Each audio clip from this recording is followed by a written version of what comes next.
मुख्यालय के डाक बंगला मैदान से गरजे योगी आदित्यनाथ। 2017 से पहले समाजवादियों ने बुंदेलखंड को बना दिया था चारागाह। बुंदेलखंड को बूंद बूंद पानी के लिए तरसाने वाली राजनीतिक पार्टियों को सबक सिखाएगी जनता।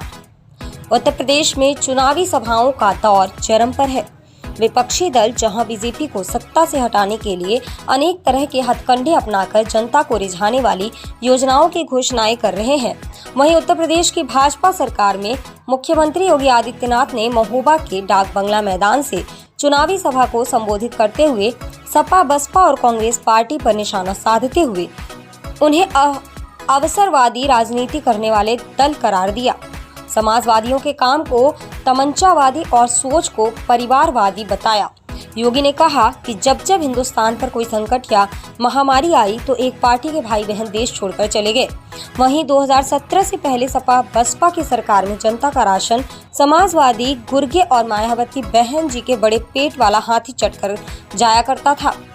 बुंदेलखंड की जनता को बूंद बूंद पानी के लिए तरसाने वाले इन दलों को देश की राजनीति से दूर भगाने का काम इस चुनाव में यूपी की जनता करने वाली है।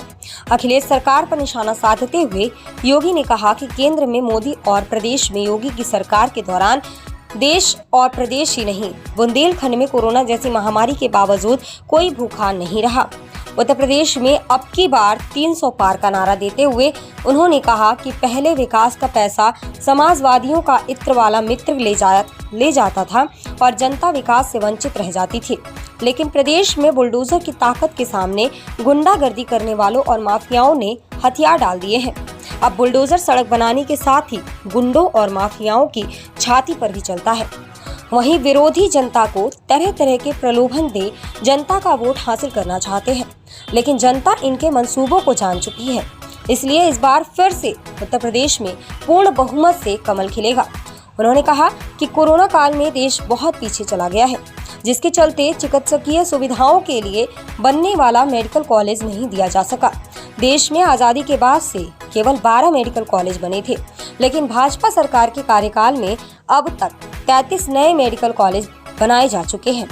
विकास के नाम पर अपना और अपने परिवार का विकास करने वाले दल अब जनता को लुभाने में लगे हुए हैं। उन्होंने जनता से अपील करते हुए कहा है कि महोबा और सरकारी दोनों विधानसभाओं से राकेश गोस्वामी और ब्रजभूषण राजपूत को ज्यादा से ज्यादा वोट देकर लखनऊ भेजें। अपडेट मीडिया के लिए महोबा से संदीप कुमार की रिपोर्ट। आप सभी लोग सहमत हैं? याद रखना, मेडिकल कॉलेज हर जनपद में एक मेडिकल कॉलेज बनाने की दिशा में सरकार कार्य करने जा रही है। 1947 से लेकर के 2017 तक 70 वर्षों में केवल 12 गवर्नमेंट मेडिकल कॉलेज बने थे। कितने बने थे? और 5 वर्ष में हमने बनाए हैं 33 नए मेडिकल कॉलेज। कितने? 33। और अब हम लोगों ने कार्रवाई शुरू करी। 2 साल तो कोरोना ने हमारे खराब कर दिए, अन्यथा हर जिले में एक मेडिकल कॉलेज होता है। हर जिले में एक मेडिकल कॉलेज होता है, चाहे वो महोबा है या हमीरपुर या चित्रकूट, हर एक जगह की मेडिकल कॉलेज होता है।